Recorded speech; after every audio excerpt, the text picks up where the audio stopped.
আকাশবাণী কলকাতা, সমীক্ষা। শিরোনাম, জাগিয়ে দেয় যে মরণ। বলছি সংযুক্তা সিংহ। সবার আগে একটা কথা খুব স্পষ্টভাবে বলা দরকার।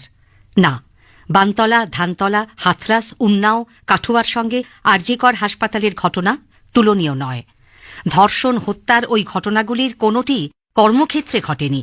সারা দেশ যে প্রতিবাদে গর্জে উঠেছে, আর সেই গর্জন তীব্র থেকে তীব্রতর হচ্ছে, যার ঢেউ আছড়ে পড়েছে দেশের বাইরেও, তার সবচেয়ে বড় কারণ হয়তো এটাই। নিজের কাজের জায়গায় সরকারি হাসপাতালে একজন মহিলা চিকিৎসকের ওপর এত ভয়ঙ্কর নৃশংসতার নজির কেউ দেখাতে পারেননি। অনেকে মনে করাচ্ছেন মুম্বাইয়ের হাসপাতালের ধর্ষিত নার্স অরুণা শনবাগের কথা। মৃত্যু যাকে নিষ্কৃতি দিয়েছিল ৪২ বছরের কোমাচ্ছন্ন জীবন থেকে।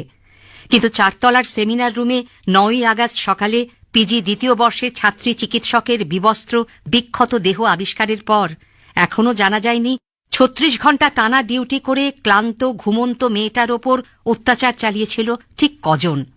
ময়নাতদন্তের রিপোর্টে শরীর জুড়ে আঘাতের যে বিবরণ শোনা গেছে, তাতে ক্রমশ পোক্ত হয়েছে গণধর্ষণের অনুমান। পুলিশের বড়কর্তা বা রাজ্যের সর্বময় কর্ত্রী প্রাথমিক তদন্ত পর্বের কুশলতা নিয়ে যতই বড়াই করুন, ঘটনা জানাজানি হবার পর হাসপাতাল কর্তৃপক্ষ এবং পুলিশের প্রতিটি পদক্ষেপ প্রকৃত সত্য ধামাচাপা দেবার সন্দেহ উস্কে দিয়েছে।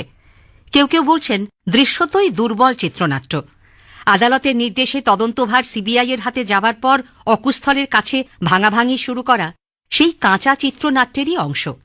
সেমিনার রুমই প্রকৃত অকুস্থল কিনা এখন তো সেই প্রশ্নও উঠছে। তবে সোশ্যাল মিডিয়ায় একটা আহ্বান যে এত মেয়েকে ১৪ই আগস্ট মধ্যরাতে রাস্তায় টেনে আনবে, উই ওয়ান্ট জাস্টিস গর্জন কলকাতা শহরের রাজপথ ছাপিয়ে ছড়িয়ে যাবে রাজ্যের সর্বত্র, চিত্রনাট্যকার হয়তো তা অনুমান করতে পারেননি। করা সম্ভবও ছিল না।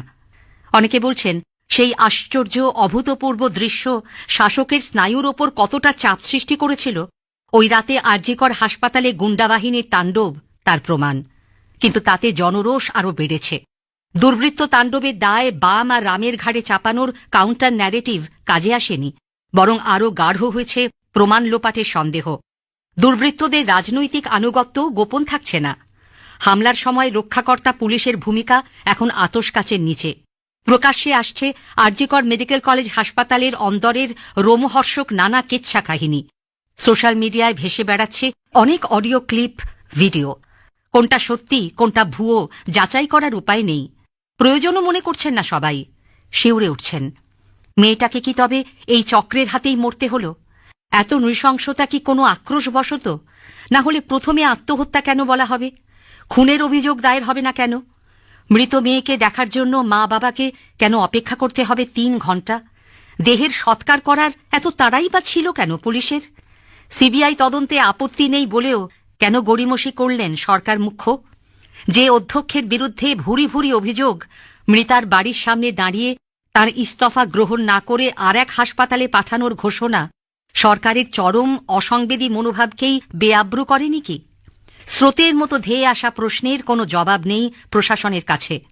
অস্বস্তি, মতভেদ বাড়ছে শাসক দলের অভ্যন্তরেও। দিশেহারা দেখাচ্ছে তাদের। কিছুই নিয়ন্ত্রণে থাকছে না। একটা মৃত্যু নাড়িয়ে দিয়েছে, জাগিয়ে দিয়েছে অগুন্তি মানুষকে। জানতে ইচ্ছে করে শাসক দলের দোর্দণ্ড প্রতাপ বাহুবলী নেতা আর তার দলবলের দীর্ঘ শোষণ আর অত্যাচারের বিরুদ্ধে বাঁশ লাঠি ঝাঁটা হাতে সন্দেশখালী যে মহিলারা রুখে দাঁড়িয়েছিলেন, যাদের তুমুল বিক্ষোভের সামনে হাতজোড় করে ভুল স্বীকার করতে দেখা গিয়েছিল পুলিশ কর্তাদের, যে স্বতঃস্ফূর্ত গণরোষ ফায়দা সর্বস্ব রাজনীতির কানাগলিতে পথ হারিয়েছিল, প্রতিদিনের বেঁচে থাকার সংগ্রামে বলদর্পীদের কাছে অপমানিত লাঞ্ছিত সেই প্রান্তিক নারীদের কাছে কি পৌঁছেছিল রাত দখলের বার্তা? তাঁরাও কি একাত্মবোধ করেছেন ন্যায়ের দাবিতে জনগর্জনের সঙ্গে? পার্কস্ট্রিট থেকে কামদুনি, মধ্যমগ্রাম থেকে হাঁসখালি, দাড়িভিড় থেকে আমতা, প্রতিটি অপরাধে শাসকের ভাষ্য মুখ বুজে মেনে না নিয়ে যদি আজকের মতো পথে নামত সাধারণ মানুষ, ভয় না পেয়ে চোখে চোখ রেখে পাল্টা প্রশ্ন করত, ৩১ বছরের সম্ভাবনাময় জীবনটা কি তাহলে রক্ষা পেত? চিত্রনাট্য কি তবে অন্যরকম হতো? কে জানে। সমীক্ষা শেষ হল। বললাম সংযুক্তা সিংহ।